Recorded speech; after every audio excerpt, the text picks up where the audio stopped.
Good evening, I'm Jose Cardenas. The City of Phoenix honors two students with the 2013 Outstanding Young Man and Young Woman of the Year Award. We'll talk to one of the award recipients. And more Latino students at ASU applied to join Teach for America than at any other university in the nation. Hear what's attracting students to this special program. All this coming up next on Horizonte.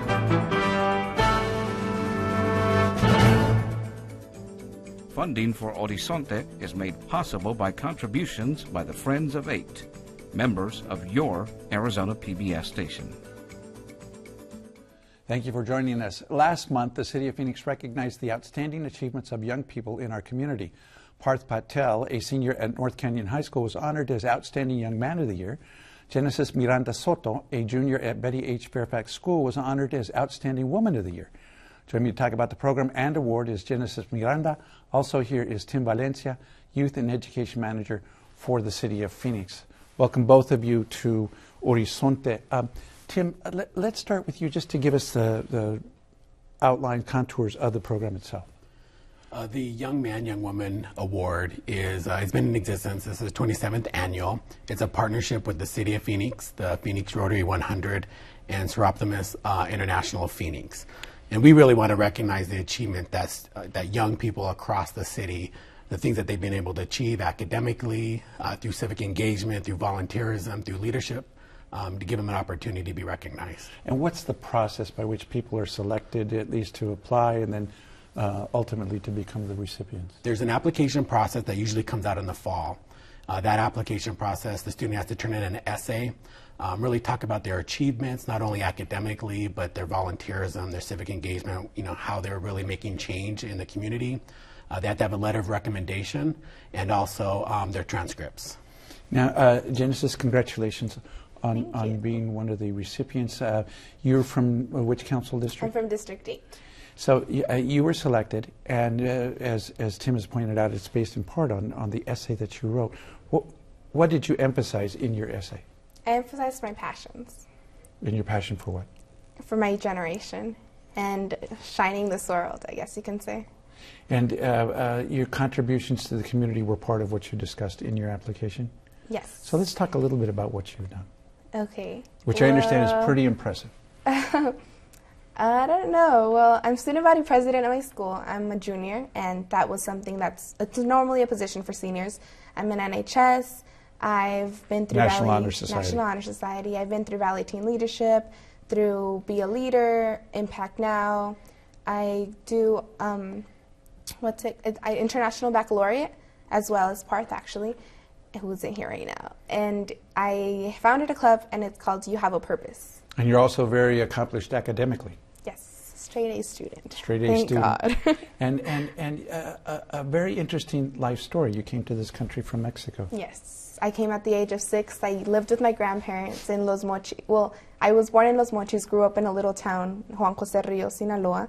I moved here at the age of 6 to live with my parents. And what kinds of experiences did you have? I assume one of them was adjusting to the English language. Definitely. I came not knowing. The only thing that I knew how to say was hi and door. Door. I don't know why. But yeah, those were the only words that I knew how to say.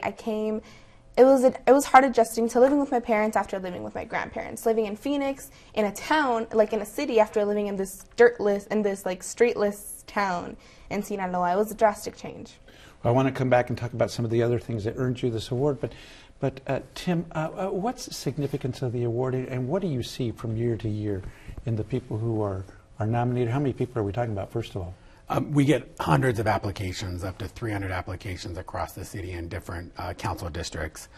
We only recognize 16. It's very difficult to really dwindle down that 300 application. There's so many individuals out there who are doing amazing things, young students who are change agents in their community, but we have to pick the best of the best. And Genesis was one of the best of the best. She was our Young Woman of the Year, just because of the achievement she's done academically, like I said, and the work that she's done in her school, in her community, within her church.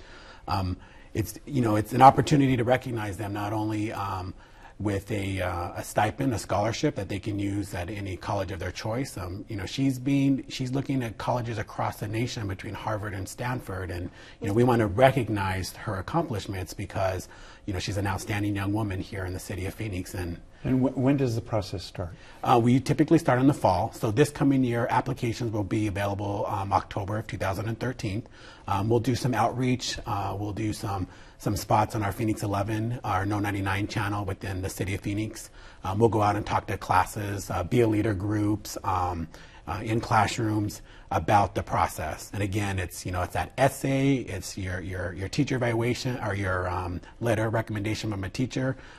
They're important people. There's mentors in these students' lives that make a difference, and we also want to recognize those teachers or parents, and so they're also part of our process and are recognized at our event. Genesis, how was it that you came to submit your application?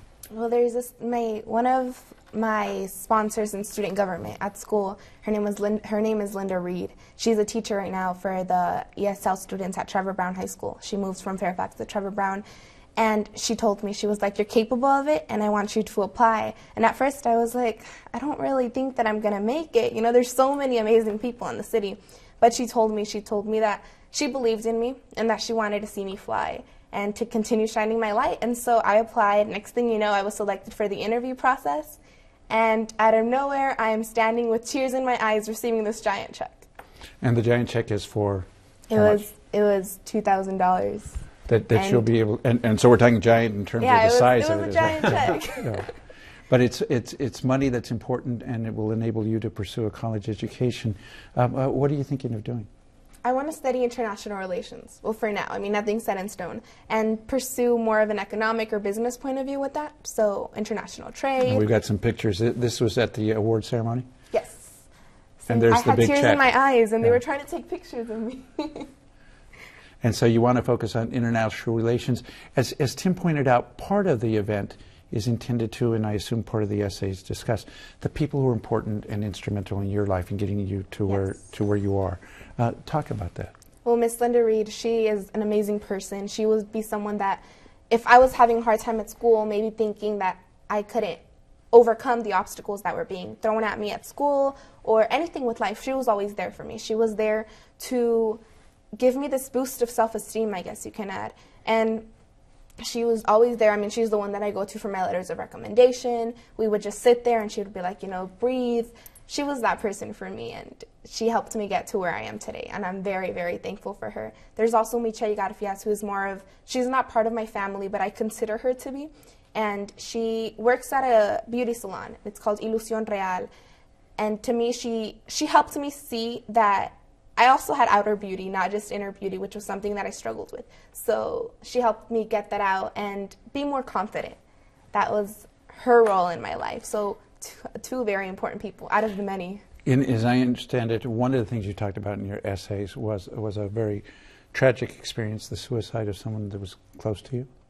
Yes. My sophomore year in high school, someone committed suicide, and from that I realized the change that I need, that God's trying to work with me in this world, I guess. So I started You Have a Purpose, to develop more leaders, to show people that they too are capable of accomplishing what they want and to live out for their passion, that they have a purpose, they need to find it, and I want to help them live it out. So I started that club so that we wouldn't be having any more of those at school. Tim, how long have you been involved in the program? I'm actually been with the program very recent, so I'm the newest youth and education manager. This program has been in existence for many years, but I've been involved over the years. It's been 27 years. I've been part of the process and reading applications and other capacities within the city of Phoenix. I would think that Genesis has to be one of the most accomplished nominees you've seen. She is actually one of the most accomplished individuals, young woman that we've seen to come across our application poll, definitely. Now demographically, do the ultimate recipients kind of reflect the diversity of the city? Yes. We really look at their accomplishments, and just based on their accomplishments, it definitely reflects our city that's well diverse and locally. And so are there special outreach efforts, for example, in the Hispanic community? We really focus on all our school districts within the city of Phoenix. It's really open for everybody. We obviously target Phoenix Union High School District, which is our largest urban school district, I think with 13 schools, which that's the district that Genesis is from. And so just by outreach, we definitely provide outreach to all students across all of our districts. And do you find that there are any special measures you need to take to encourage people, particularly in the minority communities, to come forward and share their accomplishments? You know, we really find that we really try to target those counselors and those teachers that really have established those rapport with individuals. So as me coming in and talking about Young Man, Young Woman awards, you know, Dennis is, just as she said, she's like, I don't think I can do that, but we really target those individuals who have rapport with those students, like Be a Leader and Aguila, Youth Leadership, and different programs within the school, counselors, because they have the connection with the young women and young men here that are, you know, already established in what they want to do in their careers and their education. And so that's really who we target, because they have those relationships with those students already. Genesis, we're almost out of time. Any words of advice for your classmates or people who are maybe following in your footsteps? I think that they just need to know that they're capable of everything. Were made with a purpose, and like I said, they have to live it out. They need to shine their light, shine their lanterns, and keep trying. There's the saying, the whole, if you aim for the moon, at least you'll fall among the stars, something like that. But well, good advice. Good advice for everybody. Thank you both for joining us on Horizonte. And again, congratulations. Thank you. Teach for America, TFA, builds a selective group of outstanding students, recent college graduates who commit to teach for 2 years in the urban and rural public schools of our nation's most impoverished communities. We'll talk to two of the panelists about the program in a moment, but first learn about a new venture by the Teachers College and Teach for America called Change Making in Education, a course being offered in the fall at ASU. ASU students will be working alongside Teach for America core members, either in their second year or alumni of Teach for America, where they are working on a challenge presented to them by the Teach for America core members. So this challenge is something that can be community-based, school-based, or in the classroom, something that the core members or alumni see that is happening and that is really holding back their students' educational success. My name is Alex Miller. I'm a nonprofit student. I'm a junior here at the downtown campus. It's important as we're creating this global economy and all of these things that everyone has education on the forefront of their minds. It doesn't matter if you're a journalism student or an engineering student, you need to have an education component to what you're studying and what you want to do with your life. And I think this class offers that unique opportunity to really see education in action and to see that no matter what you're studying, you can do something with education. Joining me now to talk about this new course as well as more about Teach for America is Nikki Gaz, ASU Mary Lou Fulton Teachers College Special Assistant to the Dean. Also here is Matt Estrada, a TFA core member. Thank you both for joining us this evening. Nikki, I want to talk generally about Teach for America, but before we do that, we just saw a video about a new course. Let's talk about that.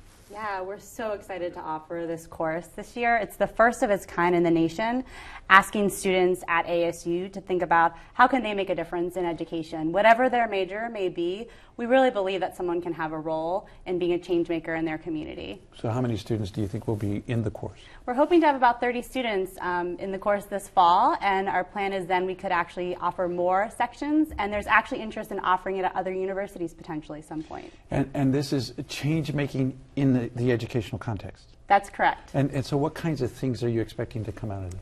So we're asking students to work with current Teach for America teachers on a problem that the teacher faces in their school or in their community or even in their classroom. And so they'll actually partner with that teacher on a project. And then the hope is that from that project, they'll submit a $10,000 grant through the ASU Innovation Challenge to actually be able to come up with a solution for the challenge in that teacher's school. So we're not talking about people who've actually already been through the Teach for America program and been selected to participate. This is open to everybody, all the undergraduates at ASU? That's correct. Any student of any major at ASU can enroll in the class. There's an honors section and then a section for all ASU students. And then we also have the opportunity then for them to work with a current Teach for America teacher in the classroom. So they're learning about what Teach for America might be like, working in a low-income school, but they're also learning about what it's like to be in education. So they might want to double major in education in our Teachers College at ASU, or maybe get a master's degree or even a doctoral degree. Matt, you just graduated. Yes, I did. Your degree, though, is not in education. No, I'm a biological sciences major. So what's the connection between you and Teach for America? So I was actually reached out to by Teach for America. Next year I'll be teaching middle school science, so I'll be using the knowledge I gained at ASU to apply that to education. Although I don't have an education background yet, come probably 2-3 weeks out, I will be at ASU again receiving training from a bit of the Teachers College as well as TFA about education. I'll go through a summer intensive course, and then I'll be ready to teach come the fall. And you're going to be teaching in a different location, not in Arizona. Yes, I will actually be moving out to Las Vegas to teach out there, and then I'll be attending UNLV to do a master's in education while I teach in the classroom. And what's the length of your commitment? It's a 2-year commitment. I might do an extra year. Nevada has a 3-year commitment to get your state license, so I'll probably be staying out there for at least another year to make sure I have that just in case I ever want to fall back on it. So you're planning on getting a certification as a teacher? I want to at least commit those 3 years, get my state certification as well to give another year. It takes a while to master anything, so we'll see how that goes for me. Nikki, let's talk more generally about Teach for America. I mean, it's gotten a lot of publicity, but it never hurts to remind people how it started and what its fundamental concept is. Sure. So the concept of Teach for America is that we have a challenge in our country, and that is that we unfortunately now see students, depending on where their zip code is, defines what their educational future may look like and the future of their life more broadly. And so Teach for America asks recent college graduates or career changers to commit. And these aren't people who are education majors. They could be. They could be education majors. So we have students from our Teachers College at ASU that choose to join Teach for America, or they could be a biological sciences major like Matt. So, it doesn't matter what their major is. They could be a graduate student. And so they make the commitment to teach for 2 years in a low-income school, but they then become lifetime leaders in education. So I was actually a Teach for America Corps member. I came to Phoenix 5 years ago. I chose to come here. I wanted to be in this community and be part of this community. And I did not consider education really as a field that I'd want to be in long term, but because of Teach for America, I'm now committed to being a change maker in education. So where did you get your Teach for America training?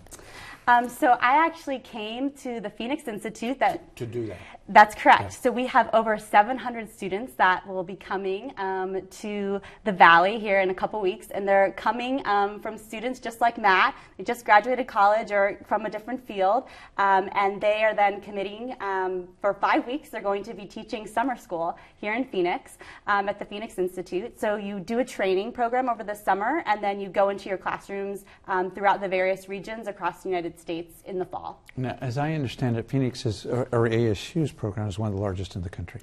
That's correct. So this year at ASU, we had the most Latino Hispanic applicants in the nation come from our university to Teach for America. And then we also were third in the nation for number of applicants overall, which is a huge accomplishment. So we've had well over 300 students who applied at ASU, and I think this really speaks to our culture. ASU historically started as a teacher's college, and I think it really showcases that our students at ASU are committed to figuring out the challenges in education. In the Teachers College as well, where I work, we have over 5,000 students. And the students come from all across the country. Is that true also of the Latino applicants? That's correct. So they come from communities all across the country, just like all of our ASU students do as well. Matt, is there anything in particular that got you interested in Teach for America? Yeah, so for me, I went to Turtle Brown High School for 2 years. Probably not one of the best performing schools, and I got to see education from a different light. I don't think I really appreciated what my education was till I got to ASU and got to compare with people, got to meet people from all over the state, from all over the country, from outside of the country, and got to talk to them about what their experience in education was, and then came to the realization that my education was lacking. Perfect example I always give is other people had anatomy in their high school. I didn't even know that was a possibility because my high school was too busy trying to catch everyone up and make sure that they were meeting the bare minimum criteria, that they couldn't have the luxury to offer anatomy. And that's not because they didn't value it, it's because they had to get everyone caught up. So that was something that I saw firsthand. My older brother dropped out of high school, so education definitely has been something that I've gotten to see where some schools are lacking. And I definitely think I was able to overcome that, but most students aren't. Well, how were you recruited, though, to be part of Teach for America? So apart from all the signage that you see all over campus, TFA does a really great job about making sure that their name is out there on the ASU campus. I was reached out to personally by one of the campus recruiters. They sent me an email letting me know that TFA was an opportunity. They offered to sit down. I sat down with them. At first, I wasn't 100% sure if I was going to go ahead. And submit an application. I got to go to a few events, got to meet with a few other school teachers that were here in the Valley as well as out in Las Vegas. I got to shadow in a classroom, got to hear a lot about the mission, and really fell in love with the organization, everything that they're doing, working with students, and it became something that I really could see myself doing for at least 2 years.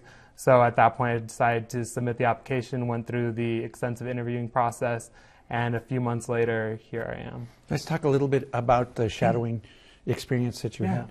So after I decided I was going to go ahead and turn an application, there was an opportunity to fly out to Vegas. Vegas is one of the high-need regions, so they were really recruiting to get people out in Vegas. Apollonia had let me know about the opportunity. I went ahead and decided to take it. I flew out. I was out there for, I believe, 2-3 days. I got to sit through a few middle school classes, got to see the teachers in action, got to meet a few of the students, got to see where they really were. It's one thing to hear that students are 2-3 years behind their reading level, but when you actually see it and they're still reading at remedial levels when they're in middle school, it really sinks in. I remember talking to the teacher and just asked them, like, how can a student get to 7th grade and no one have stopped them, and they've been going and going, and they're reading at a 4th grade level? How have they gotten by for 3 years without this being addressed? So, now, Nikki talked about the large numbers of Hispanic students that are applicants for Teach of America, and that ASU has the largest in the country. What is it that you think is of particular interest to Hispanic students? If they're anything like me, I think it's something that a lot of us overcame. If we got to ASU, obviously we made it through high school successfully, but we've seen a lot of people, a lot of friends, a lot of family who don't necessarily make it through. So it really gives a lot of us motivation to give back. I know I've been really lucky to be helped out by scholarships, by advisors, friends and family, so it's something that I always feel like it's a great way to give back. And once you hear about Teach for America, you get to see the work that they're doing.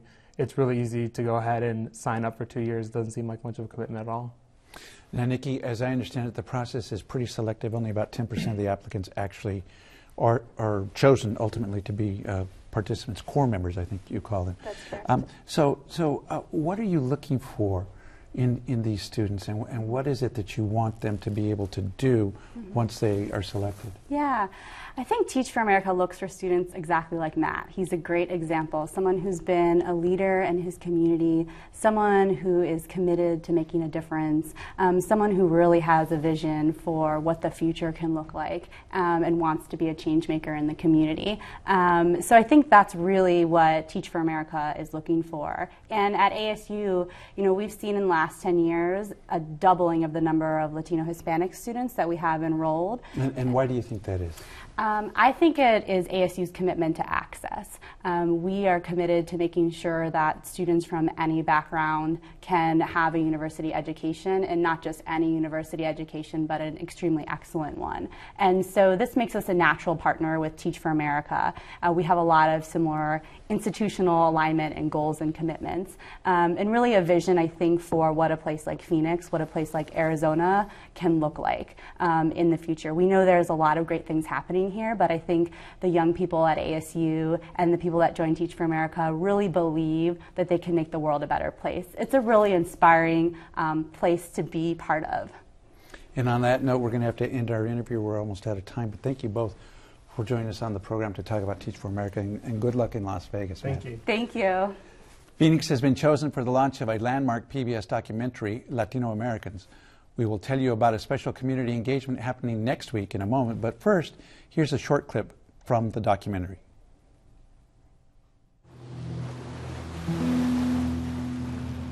In the early 1940s, while serving aboard the aircraft carrier USS Enterprise, enlisted man Charles Wheeler heard some unlikely news about a new officer.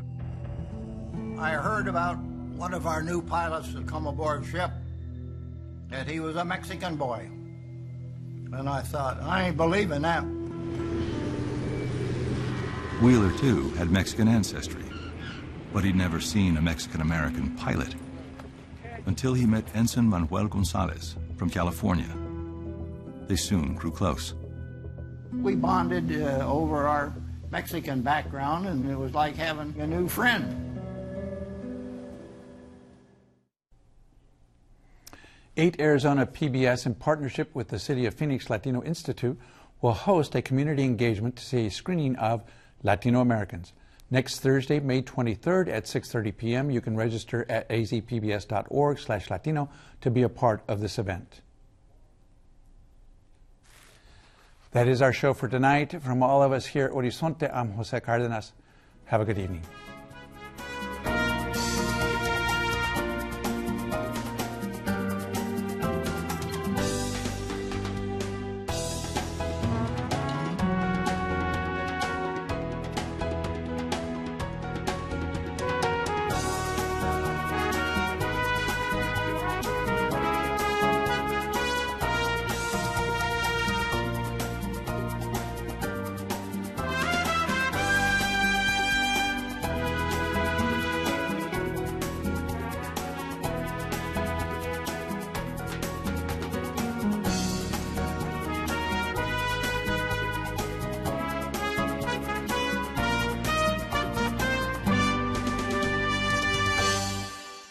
Funding for Horizonte is made possible by contributions by the Friends of 8, members of your Arizona PBS station.